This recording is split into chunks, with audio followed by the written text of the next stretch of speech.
We've focused very much on the cultural side, the leadership side, which is about, work as as problem solvers and lead and servant leadership. Now, all of that is important, but it's getting away from that underlying core principle that it's the total cost of the system and the total amount of value that system's providing, which is what defines productivity. Right. And I would like you to jump in there off that monologue.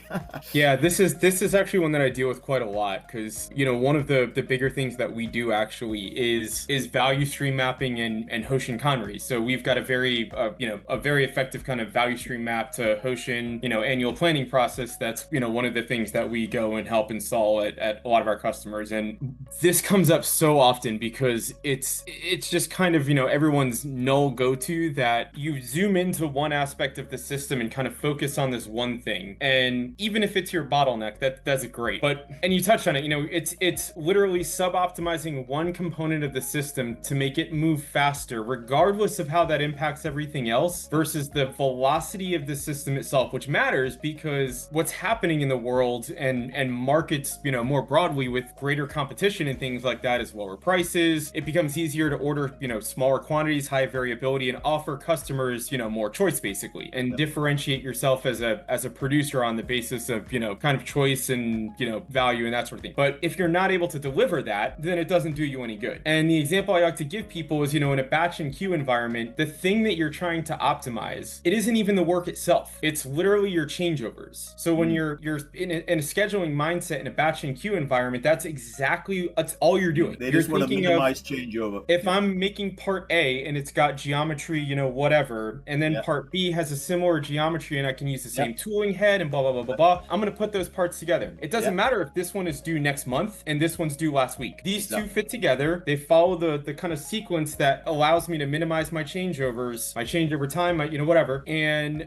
in my mind, allows me to produce, to your point, that unit much cheaper. Meanwhile, the customer is thinking, well, I've been waiting 18 weeks for my part here. This is getting ridiculous now. And, I'm paying all this money for it. And at the end of the day, they just want the part. They're not thinking in terms of how well you're able to, optimize a changeover because they don't want to pay for that, And in a lot of places we'll group in the changeover as part of the revenue of that job, but that doesn't make it okay, That doesn't mean that you can suddenly, again, like make that your mode of production just because you're getting paid for it. Like that doesn't mean it's okay. And that seems to be the prevailing mindset as well. We bill for changeovers, so it's okay. And it's like, okay, but your on-time delivery is 40%. Like you're billing customers who have to be very upset with you. Like if the probability that, I was going to get my order was, 40% on any given day, and I'm, trying to satisfy my customers, like, no, that's not good enough. And that's the thing that people miss is its value, which is not this abstract thing, and people think of it like an abstract,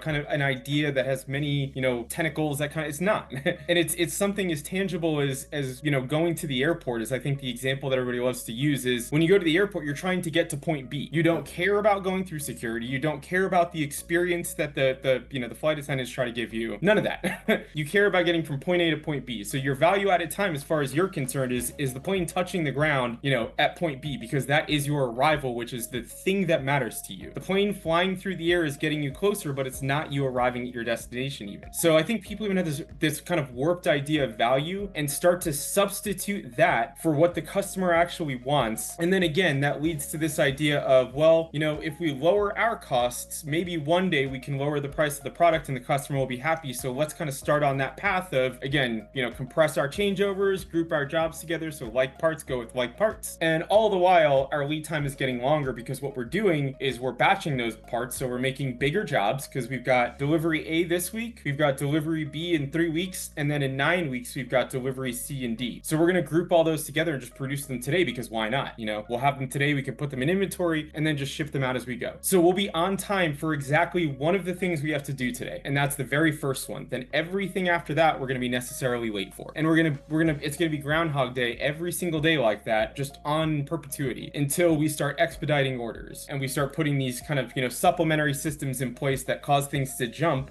and allow us to break these jobs up, which were broken up to begin with in our systems, and produce them separately. So I see these places that go this like full circle. They start with something that has nothing, where you can start to kind of build in, again, reduce your changeovers, do smaller batches, meet customer demand. They start at a point where that's feasible and then go on that kind of economy of scale trajectory and end up with this same problem where it's the customers are pissed, we're not making orders. Because we're not making orders, we need to split the jobs up. But the jobs represent 15 deliveries that were already split up to begin with. So we've just gone full circle. The customer wants 15 things on 15 days. We group them together into one job. We couldn't do it. Now we have to break them back up into, 8 and 7 now to make it work. And then next month we'll have to break it down even further. And we'll just keep kind of doing that. And then, meanwhile, our setups are still as long as ever.